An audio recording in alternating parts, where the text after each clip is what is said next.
So, welcome to this evening's celebration of the Liturgy of the Day. Let us share the peace. May all beings awaken to that peace which is our true home. Let us take refuge. I take refuge in the ground of being within which I live and move and breathe. Let us make the accord. I take sanctuary in the heart of being, accepting all of my delusions in thought, word, or deed, born of ignorance, hatred, and greed. Let us give thanks. I give thanks for all beings awakening to the interbeing of all nature. May my heart be open and my mind clear. May all be free from suffering and the causes of suffering, and may all come to know that peace which is beyond all understanding. Since it is the practice of enlightenment, that practice has no beginning. And since it is enlightenment within the practice, that realization has no end.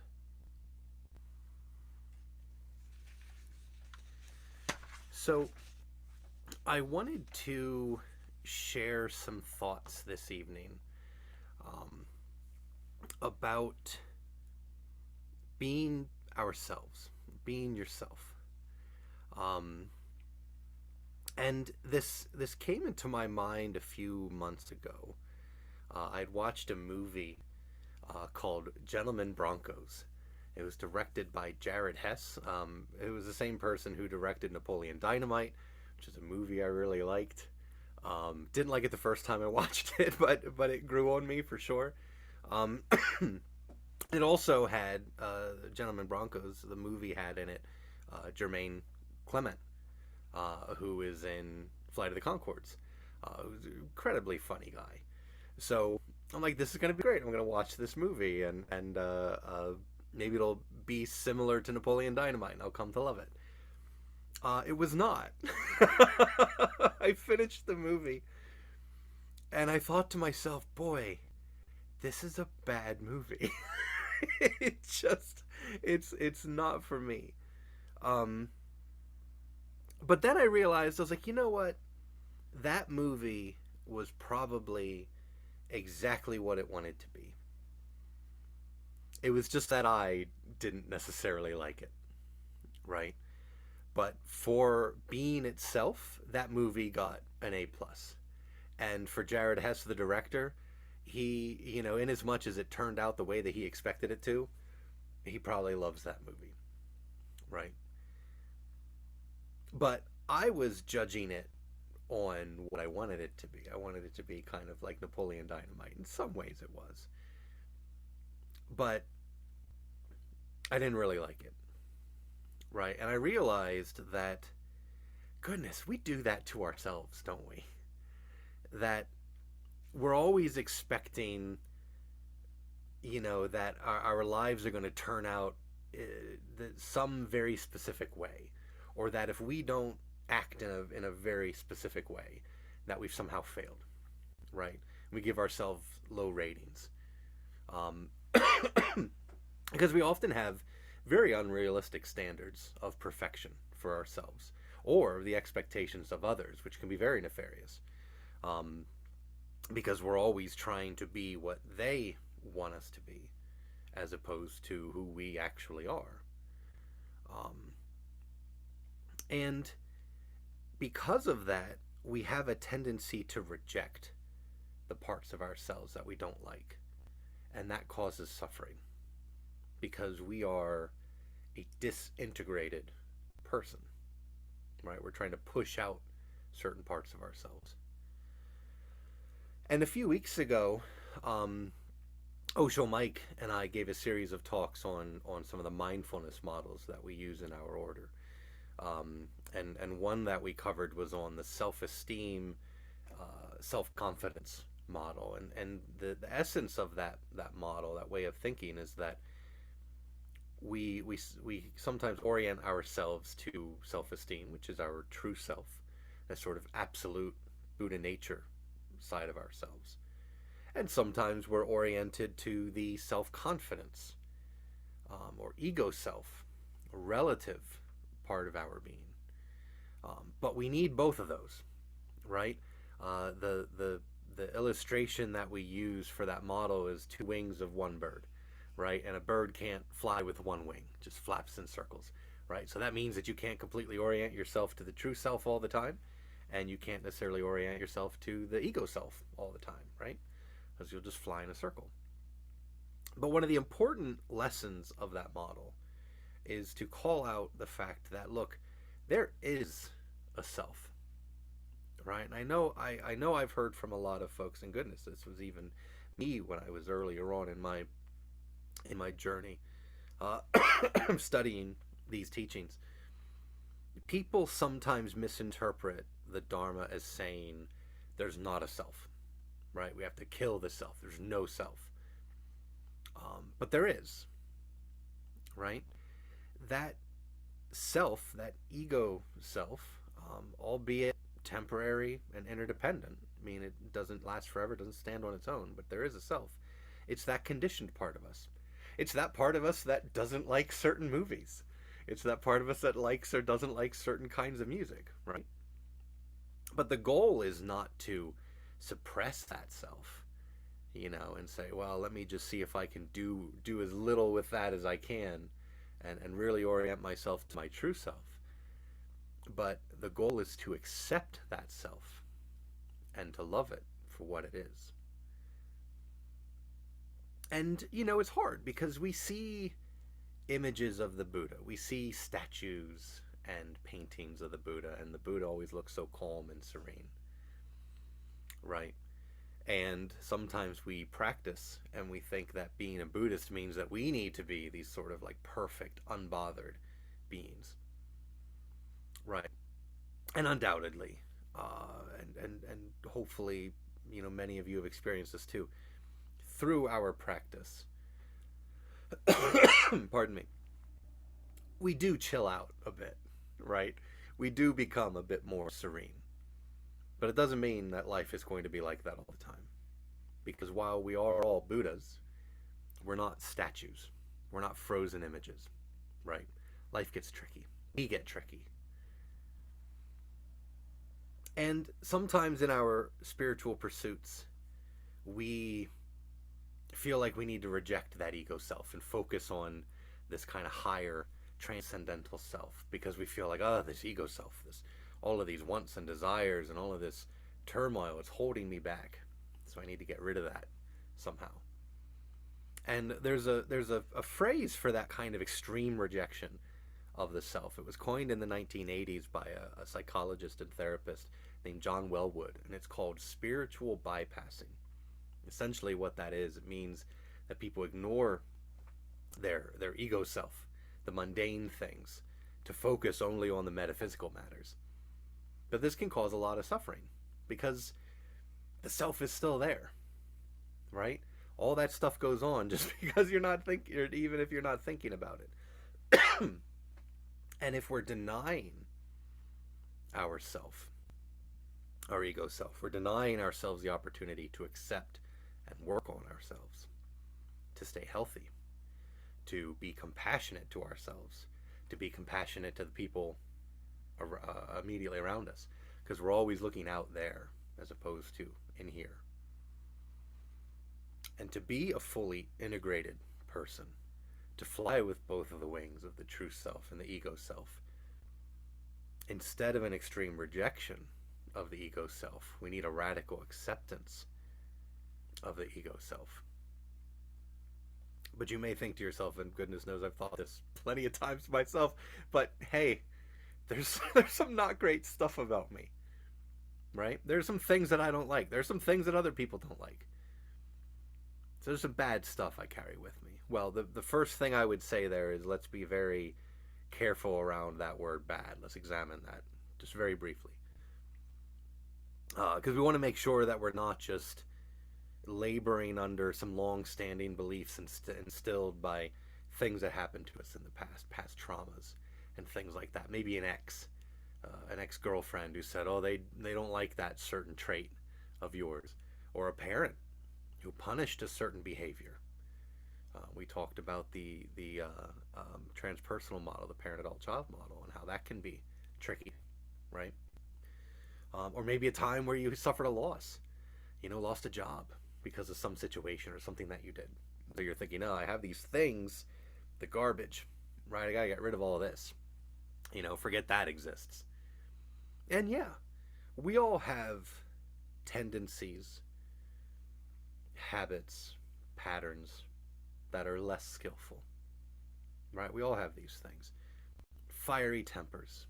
We eat too much. We spend our money irresponsibly. We're obsessed with sex. We're lazy. We're vain, right? Pick one. We all have things that we may not like about ourselves. They don't make us bad people. They don't mean that we need to reject ourselves. On the contrary, we need to accept those things in order to be able to work with them. Pardon me.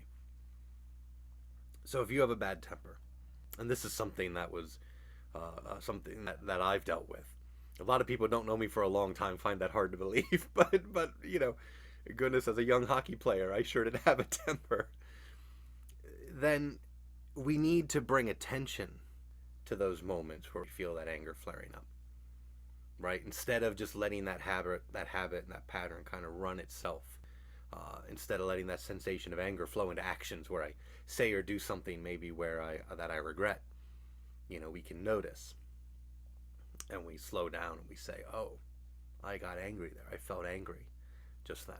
I'm a person who sometimes gets angry. And so that's something I need to consciously work on.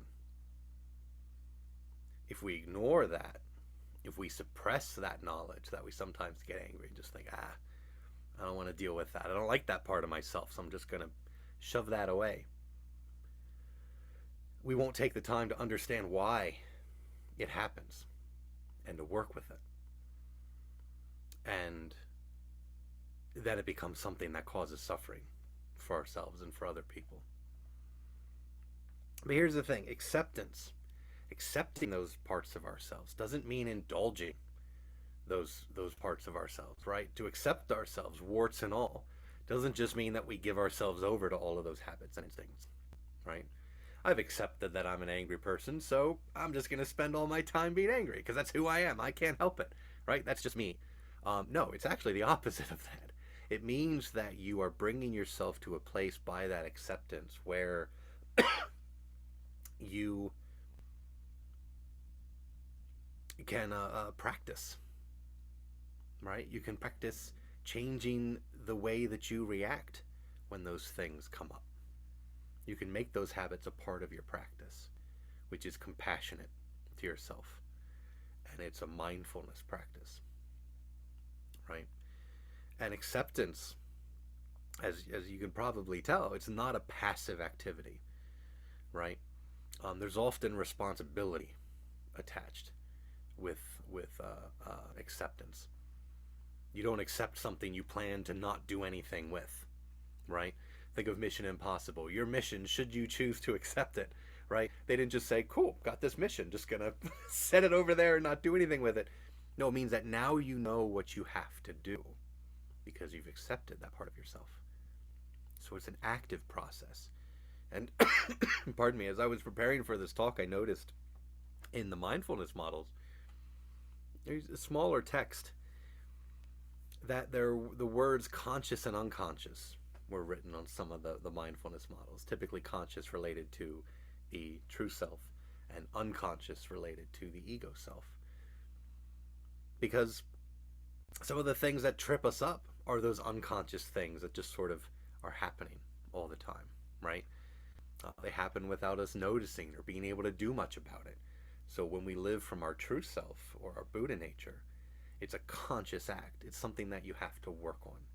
Because if you're never working on it, that's all this unconscious drive, this ego stuff that gets the better of us, right? That's why we use phrases like working with it or part of our practice. Those are active things. Those are actions that we're taking to reduce suffering. They happen because the things that trip us up, like I said, can be very, very unconscious and inactive. That's why we do what we do, though, is because we're not trying to bypass the ego self and just hope that everything falls into place magically, right? But by accepting the ego self, the true self can be seen in our daily actions. The true self can come through our ego self. We open those pathways. We unblock those pathways. And we can take conscious action then. So, be yourself. Don't bypass yourself. Don't give yourself a low rating just because you're not the movie you think you should be. Right? If we reject parts of ourselves, I guarantee you they will come back one way or another. Normally with some added intensity and extra energy. They slingshot right back in. So you push it away, the pendulum's gonna make it swing right back in. So don't think of your practice as being something that you're trying to realize there is no self. Right? Because it's not accurate. It's not true. Your self is the practice. You are the practice.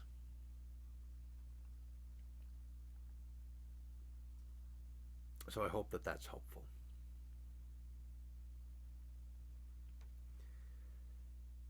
The moment we receive true and trusting, solid and clear like a diamond, infinite light and life embrace and protect us, liberating us completely. Let us take the 4 immeasurable vows. Sentient beings are numberless. I vow to liberate them. Delusions are endless. I vow to end them. The ways of compassion and wisdom are boundless. I vow to embody them.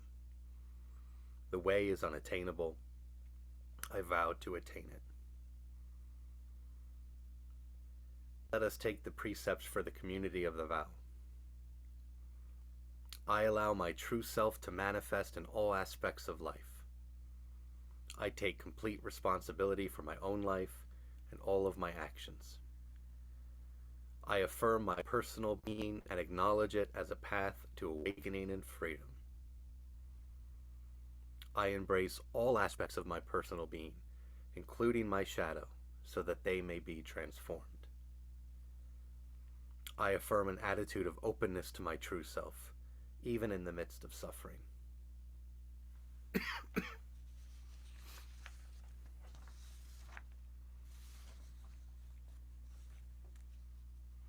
So, next we will chant the Nembutsu. And during that chanting, I would ask you to light any incense and chant along with us. After we chant, we'll take a moment of silent meditation.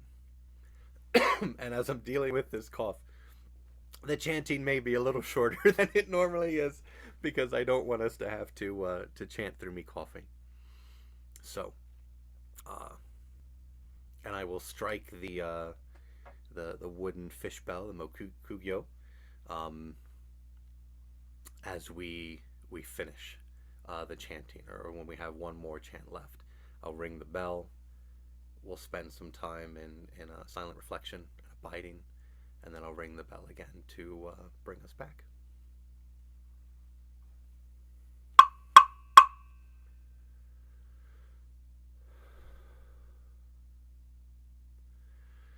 Namu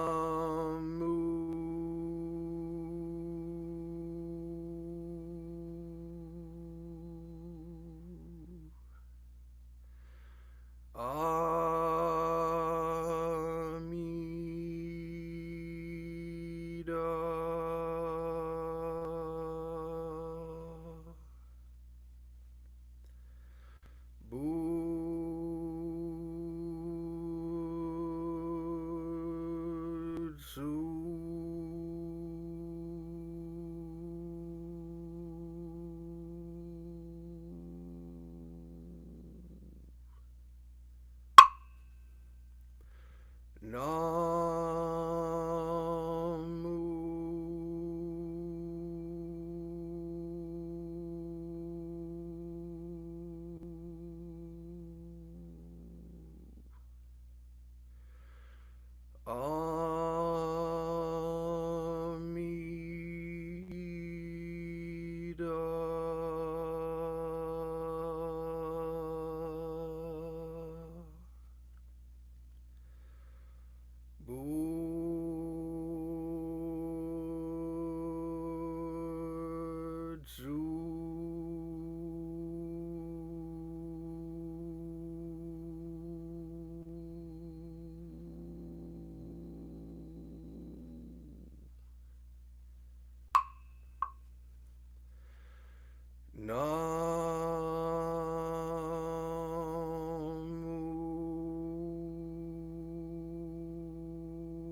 let us recite the Bodhisattva's Gatha. We dedicate this practice to the welfare of all beings throughout space and time. May it always be so. So I hope that you found these words and thoughts helpful. If you want to learn more, about accepting the self and using the self as a practice, I'd invite you to reach out to us. You can find us at AskSenseiTony.com or DragonflySangha.com. And I hope that you all have a wonderful week. Thank you.